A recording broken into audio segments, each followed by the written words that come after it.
Hi everybody, Chef Ivan here. Want to share another episode of the Masterclass podcast with you. This episode we are actually doing an interview with one of my good friends. One of the person that I think is as professional at work and at home or anything about him is just down to the T. He don't mess around. Like he's serious about whatever he do. He doesn't like to waste people's time. And even the first time he was helping us at our tasting menu at our little restaurant making cocktails, and most of my staff afterward is like, oh my god, like your friend is so professional. The way he make cocktails, like it's like he's enjoying to crafting his art. And this episode, he talked about his perspective about how should be a bartender for him, and his story, how he get into the industry, and he also give you guys a little sneak peek of what he thinks if you're gonna start mixing drinks at home and stuff like that, and what would be the advice be. He's one of the best in the city. He's actually one of the best person I know. So without wasting any of your time, guys, let's take in with Cody's story. Thank you. Free as the birds, free as the birds, free as the birds, free as the birds, free as the birds, free as the birds, free as the birds. We so perfectly rough, we know we can get stuck. We are so vulnerable to broken wings and leaving, but me, myself, and I will try to be the one to rise above. I can't even understand when they act like wings, but not enough. Hi everyone, welcome to Chef Ivan Chan's Masterclass podcast. And I have one of my good friends here, one of my favorite people in the industry, Coady Leblanc from Western Nova Scotia. Welcome, Coady. Thanks for having me, doing buddy. this with me. Yeah, I'm glad that we And, finally got to sit down and do it. Yeah, we've been friends for a while, and our friendship's based on how we met. I had his cocktails. I'm hooked at how good he is, and why don't we have Coady to tell you how he started in the industry? Like Ivan said, I'm currently the beverage director at the Westin Nova Scotian here in Halifax. I've been in the restaurant industry for 14, coming up on 15, probably years now. But my first bar gig would have started, I think, in 2014, and working at a brew pub here in Halifax downtown called Rogue's Roost, one of the first, if not the first, I don't know, brew pubs in Halifax at the time. Okay. Definitely my first introduction to like holding a shaker tin or stirring a drink, and or pouring a beer for even that matter.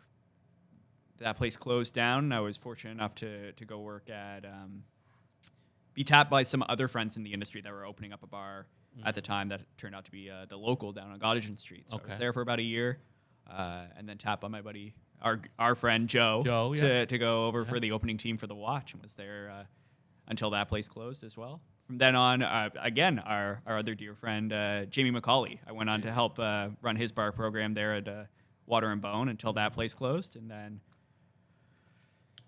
What a roller coaster couple years. Yeah. That's the way the industry is. And, oh yeah, absolutely. And he does work at some of my favorite places with some of my favorite people. I love Joe to death. He's one of the most big supporter and humble person I know. Yeah. I mean, me and Jamie is obvious, and but you work with some pretty amazing people just because of your amazing work. And so what do you see in the industry right now? Like cocktails become so important. It is, yeah, and even from when I first started taking it very seriously, even then it was really on the come up in the appetite where we are situated, obviously in Nova Scotia. Like, you know, the joke Definitely. we always get like the cool stuff a couple years later. So like our market was always a little bit smaller than like some of the larger cities like Toronto and Montreal and you know, places like that. So seeing it here, like the resources that were just starting to kind of like trickle through. We were getting more interesting bottles through the NSLC and other retailers, stuff that we could work with here that was probably a little bit more popular a couple of years ago. We were finally getting our hands on, like working with as well. But even still, like today, I would say that we're competitive with a lot of those larger cities now for our food and drink scene. As a chef, Yeah. it's crazy how, as a chef, changed in the past couple of years. Because we used to set up menus, say, okay, we're gonna pair this with certain wine from certain things. Now it's been like, okay, we're gonna pair with certain cocktails. Yeah. And it's actually, I think it's great because we need to work with somebody like yourself when we set up special dinner, tasting menu, to actually help us to work the whole dinner, and which is become such an important part of doing any special dinner right now. But like, do you do a lot of research, Coady? Like, do you try a lot of stuff, or just Yes, like not as much as I used to. Just because when you're starting out, everything's new, right? Like you're learning so much about everything. It's the same with like sommeliers, right? When you're first, really getting into wine and trying to experience all of those new tastes and kind of build your flavor Rolodex, like your profile of like understanding how different things taste. You're tasting everything, right? The research and the stuff that we're able to access now, information-wise, like is so much more vast It is, and more readily accessible than it ever has been. Like Of even course. when I first started, if you're talking about like social media and stuff, like TikTok wasn't around. wasn't the thing? Yeah. Not yet. And Instagram was still, kind of reigning king. Yeah. But the niche kind of content creators, you didn't see a whole lot that were making drinks. Information everywhere. And if they were, typically they weren't very good. You didn't have a lot of like industry people or bartenders really making content for other bartenders, right? But even now, especially post-COVID, like COVID hitting, I mean, you saw it too, I'm sure, within like the culinary side of things. Lots of folks took to like, here's how you make this stuff at home, right? Because you aren't coming to restaurants anymore. The Patreon and the Buy Me a Coffee kind of deal. A lot of folks in the bar industry went on and did the exact same thing, right? There were cocktail classes at home. A lot of folks were just like invested in this rig as well, and we're starting to film like, here's how you make a real, solid old fashioned at home. Here's how you really dial in the specs on a martini. Here's how you make a classic daiquiri, right? Like all of this stuff too. It's crazy. Like there was a stretch of 3-4 months. Every time I eat out, I was asking for old fashioned. And my wife was like, why even try this anymore? Because you are going to crash and burn every time. You're going to get upset because not as good at Cody's. Right. And I even told you that myself. That's a high compliment. Thank you. And it's kind of like, it just, I don't know. It's just the quality of the drinks that you make. It is really, I can taste the passion. I can taste the work, that you put out. That's just one old fashioned. I was like, geez, I still have not had one old fashioned that I'm happy with. What's funny about that, especially when we're talking about like those solid foundational classics, so like the old fashioned, the Manhattan, like all the classic building blocks of kind of what we've been drinking them for like close to 200 years now, and still drinking them today. When the watch first opened, Joe was very, upfront about, I'm opening this place to make friends and make good drinks. Right? Which, from a business plan perspective, terrible plan.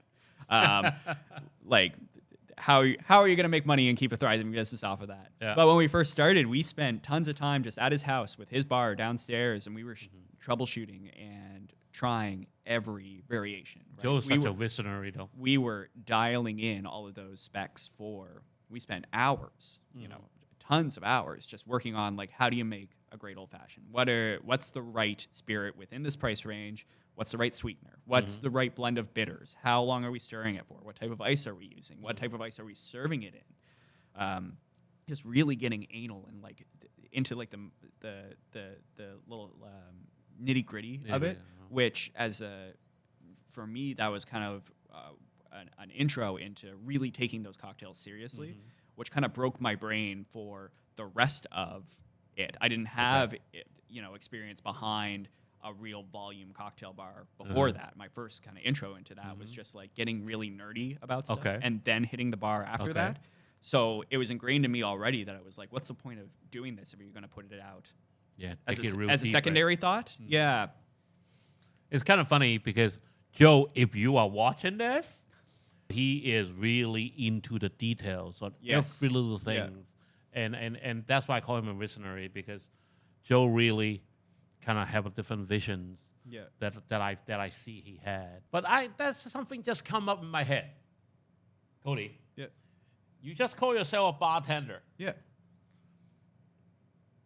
I refuse to use that word for a while because I believe you guys should call mixologists. Yeah. Just as a more professional term to use. Sure. Because to reward you guys' word.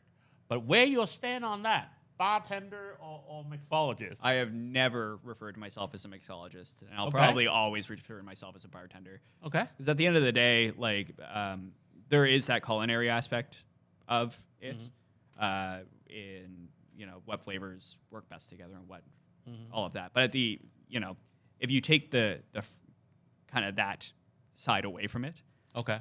my main job, how I view it anyway, is I am a person who is standing between you and a substance that is potentially dangerous to your health. Okay. Right? At the end of the day, my job is to keep you safe, Okay. and ensure that you leave a little bit better than you did when you came in. Okay. I think some of the best bartenders in the city, they don't make cocktails. They host. They do a great job of making you feel welcome, and they provide hospitality at the highest level. Okay. And they don't pick up shaker tins their entire shift. Okay. And I think that's what I aspire to do. Right? Is just Okay. Provide hospitality and make sure that somebody has a great experience, regardless of whether I'm making them a drink or not. But it's kind of like the first time you came in here Yeah. and make cocktail for us. Sure. Every one of my staff saying, "Oh my God, Coady is such a professional. Everything's down to the T. When you work, you're focused. You focus on exactly what you're doing, just like what you just described. You want to do the best of your ability to serve the customer. Like it's not even from the customer. Of course, your drinks is great. Even our staff saying, "Oh my God, Coady is such a professional. Yeah. He doesn't mess around, right? Like he's here to do his part." That's one thing. It's so important to me as a chef because I'm kind of the same way in the kitchen. Absolutely. Yeah, I think there's a lot of parallels between Yeah, what- you what and do. me like get along just because we have a lot of similar thinking Yeah.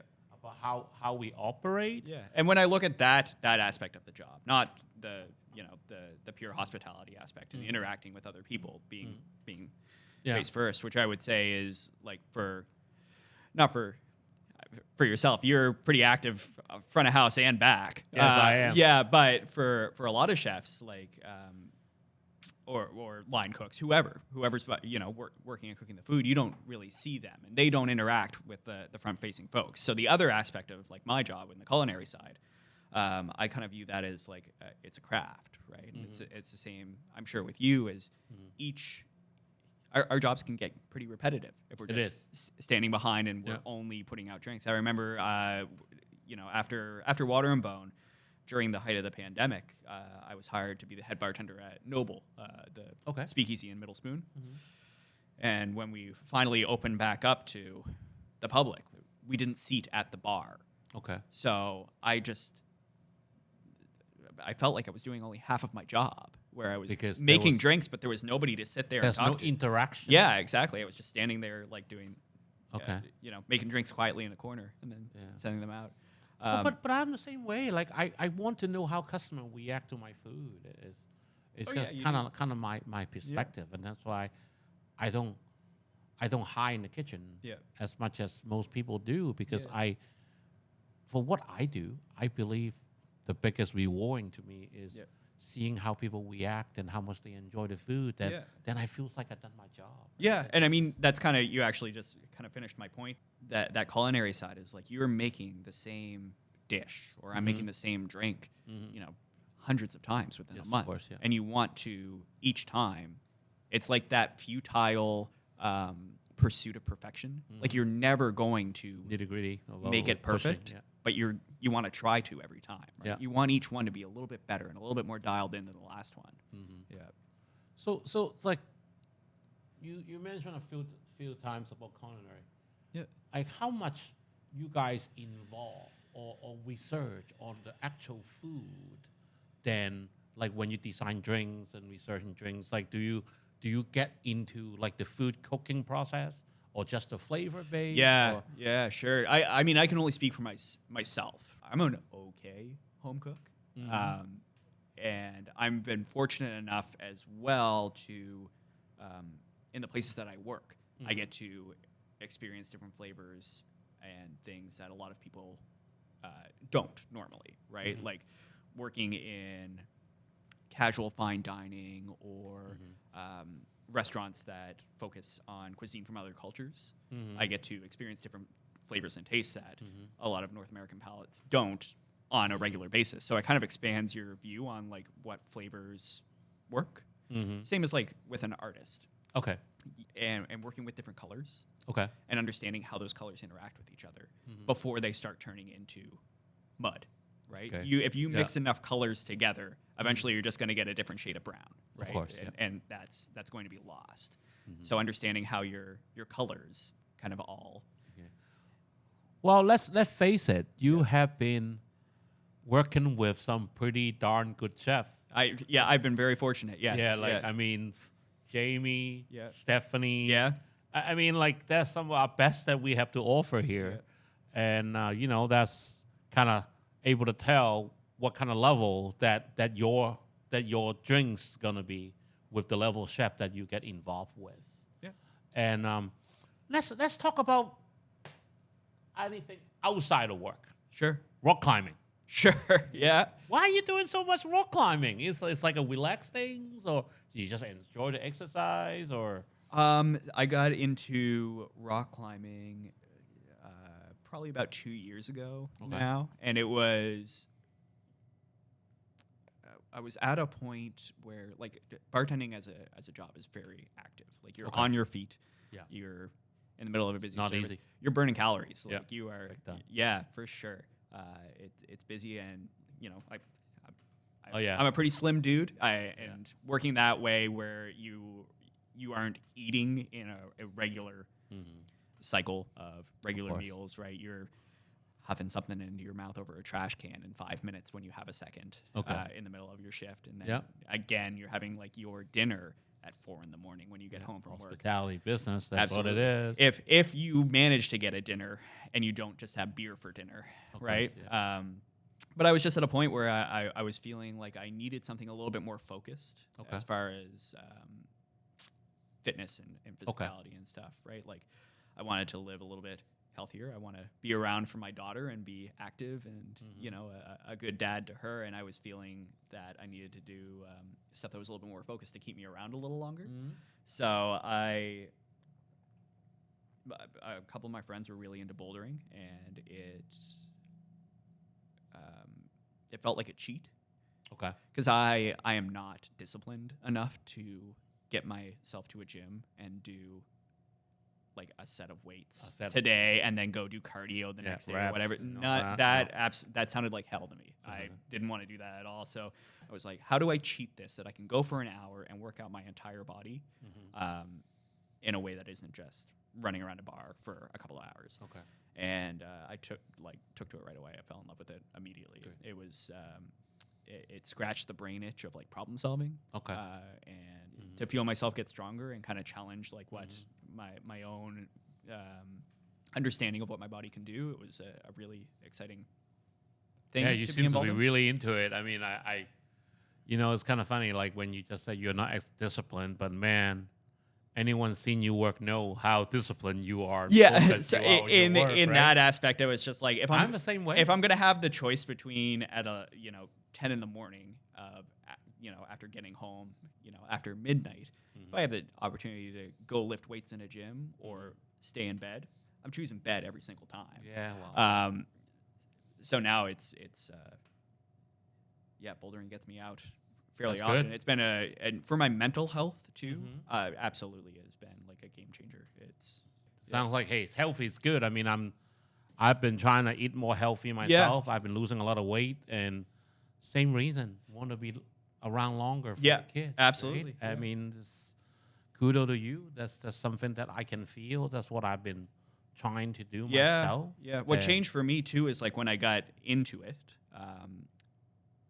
Initially, it was I want to do this as the work to work upon myself, and now my vision, or not my vision, but like my objective every time I go to the gym is like I just want to get better at this sport, and then it's transferring into outside parts of my life that it's like, oh, I'm eating healthier now because I want to have more energy and keep clean so that I can climb better, right? And then I'm Different motivation then, and then yeah. now I'm doing exercises to rehabilitate like soreness or injury that I get, or to get myself stronger so that I can climb better, so I can do it better for Oh, the wow. sport. So it's all benefit in the end, right?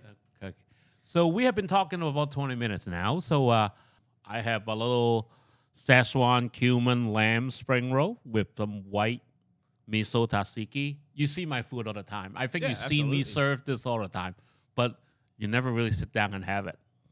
Enjoy, bud. Cheers, brother. Thank you. You know, it's a little special creation that I do. The tzatziki, you know, you always want to put tzatziki in with lamb, cracking, That's unreal. crispy spring rolls, and the tzatziki have the really compared to the normal tzatziki because there's really big umami on it because I put like some Japanese ripe miso on it.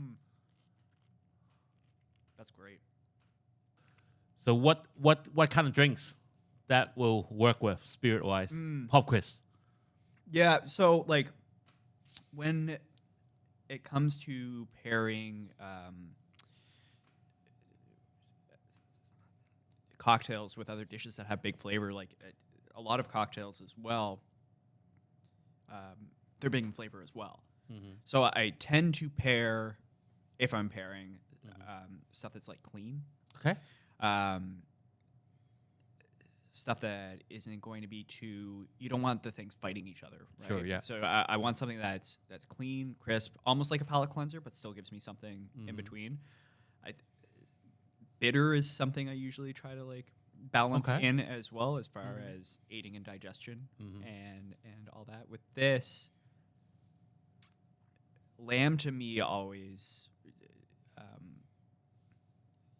kind of pairs well with vermouth. Okay. So something along the lines of Manhattan, I think, would go really Okay. well, and the spice from rye would pair makes sense. very well with the Szechuan and the lamb as well. By the way, everyone is watching. Coady was not told that I was gonna ask him this, and I'm just trying to get a reaction out of him about our mixologist, bartender, in actions that figure out how to pairing this. But no, like that makes perfectly sense because Yeah. when you have both flavor, it's the same thing we do. We don't want to put something in too strong to have it collide, right? Yeah, But- you don't want to murder somebody's palate. yeah, but no, like you like that, eh? So let's talk about food industry. Yep. What is your favorite drink? What is your go-to cocktail? If you go out, you know, in your own time and Yeah, I mean, I don't drink a ton of cocktails myself. Funny enough, like it feels. I feel like one of the most common questions I get when I'm working behind the bar Okay. is, what do you drink after work? Mhm. It's like I just made 300 drinks tonight. The last thing I want to There do we are. when I get home, and put on my sweatpants is make another one. So Okay. yeah, That's fair. One of my favorite after work drinks is a sleepy time tea.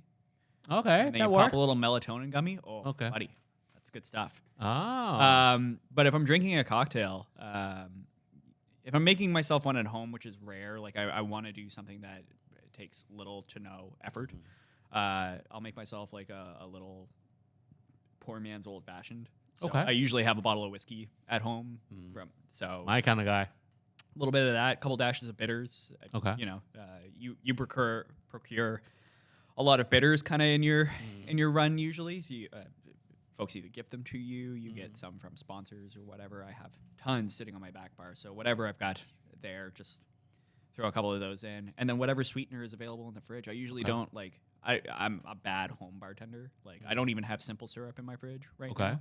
But I got maple syrup, so a little spoonful of that, and then stir that Nothing over wrong with that either. some ice, and that's easy.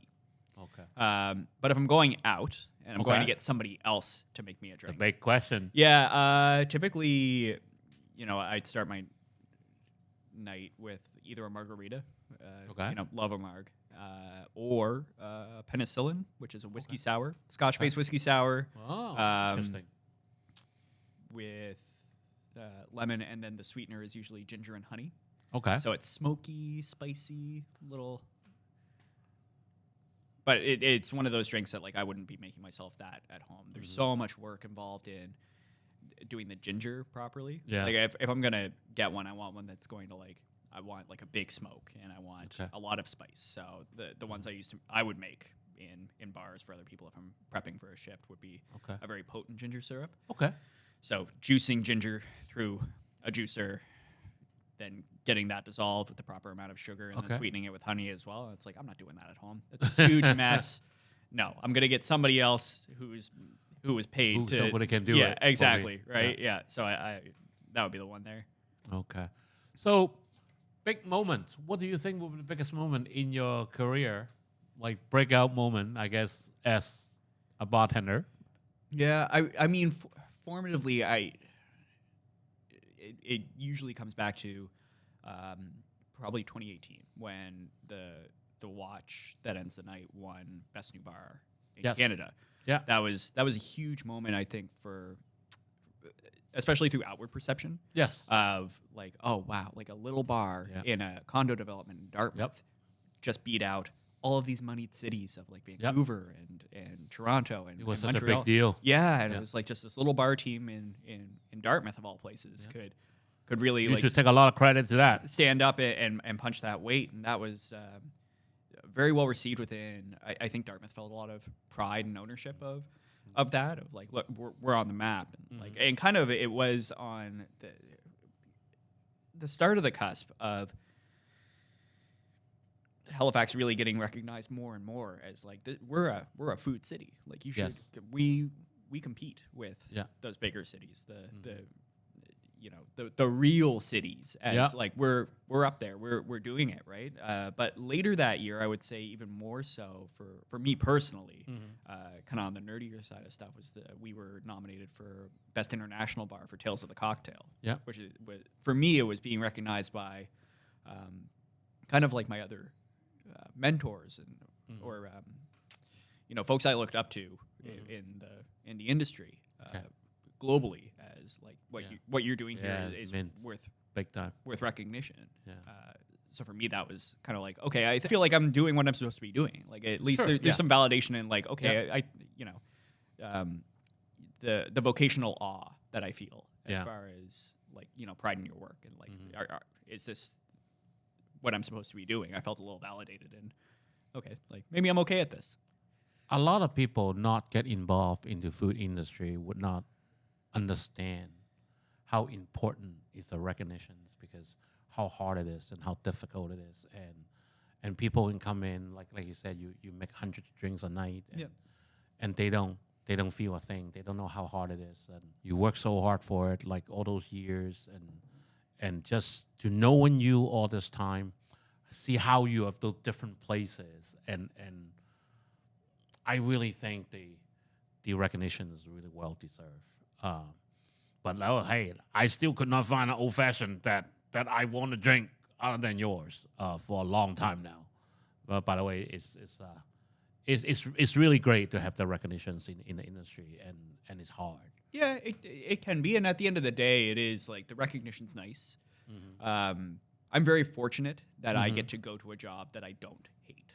That's good, right? Like I don't. That's a plus, yeah. Yeah, I've worked jobs that I've hated. Right. There have been days that I felt like a little bit like that for sure. We all do. Yeah. Oh yeah. There are definitely days that you come home and you're like, why do I keep doing this to myself? Yeah. Like, why do I choose to stay in this industry? Like it's hard.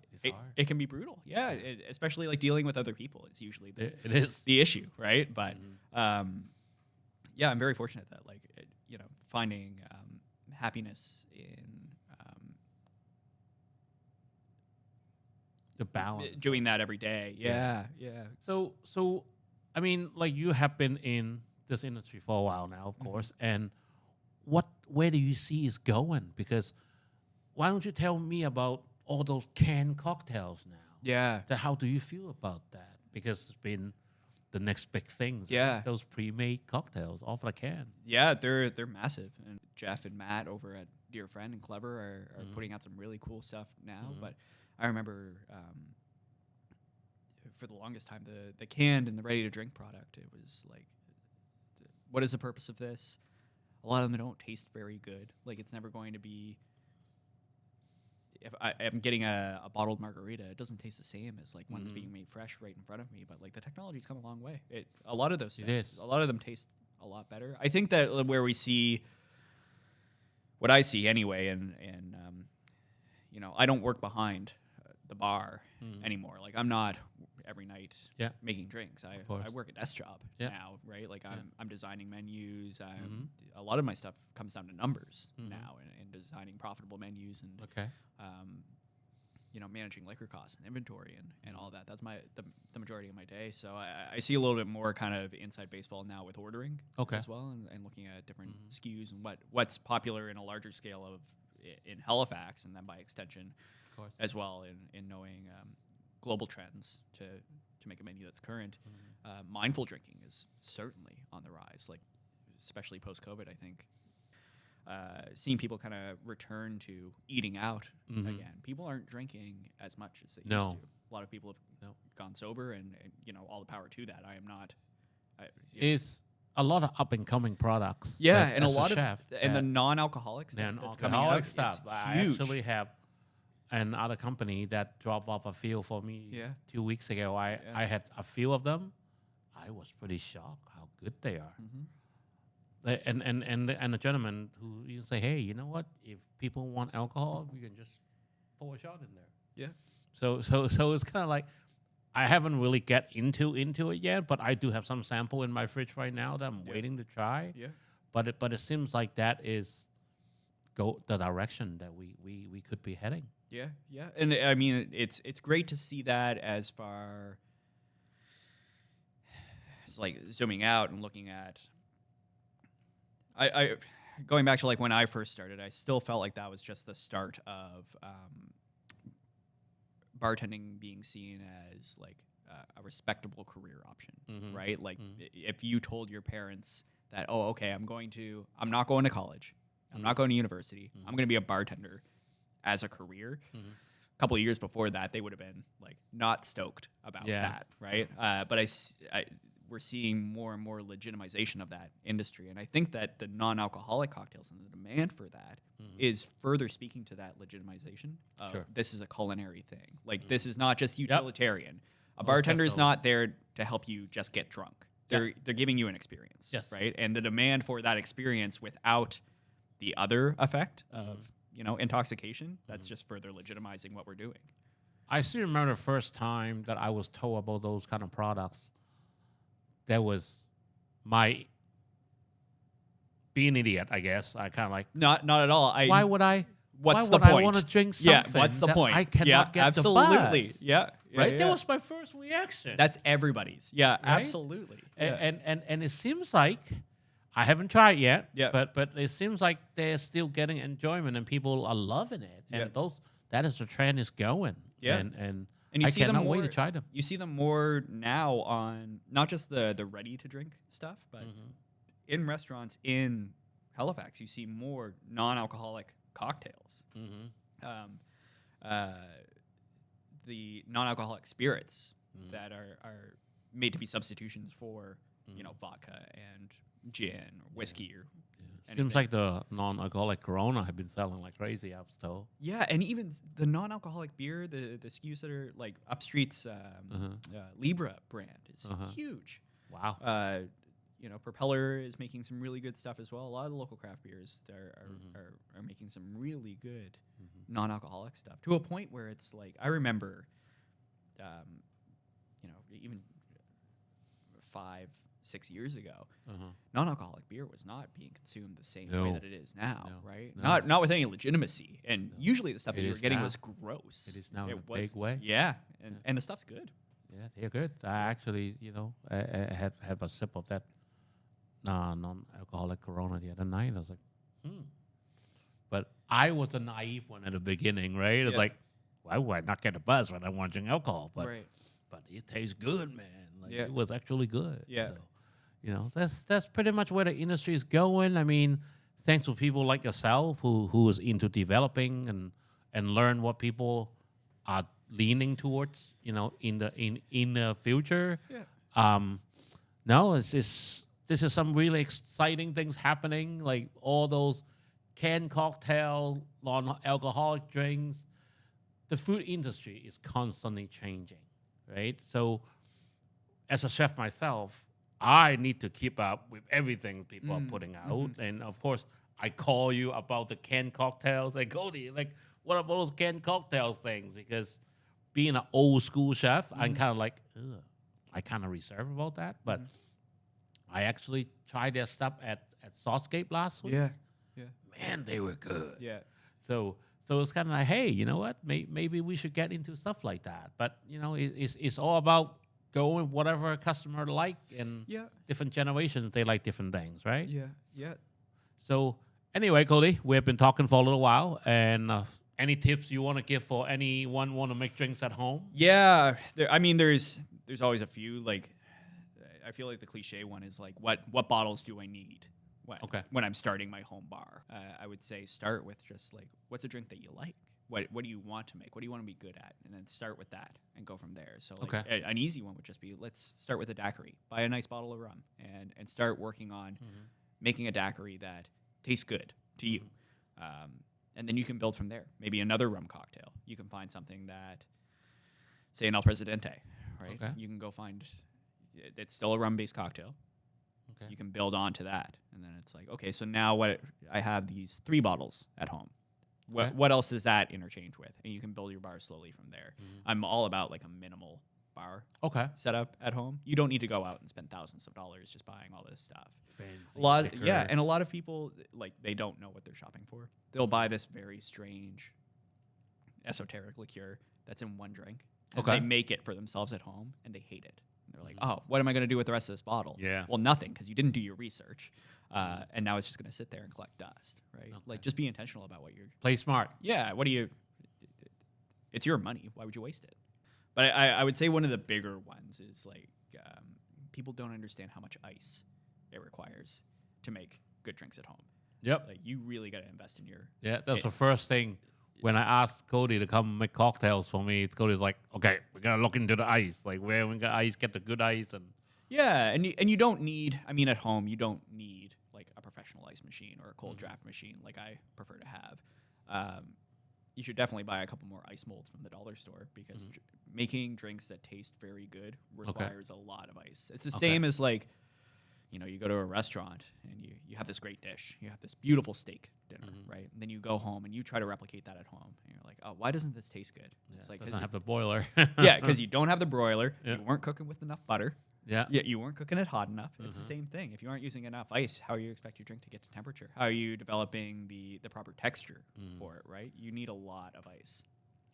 Do at home is fun. Yeah. But I always have a saying about leaving it to the professionals. Yeah, there's that. And that is something that, like, that's something that created during the pandemic.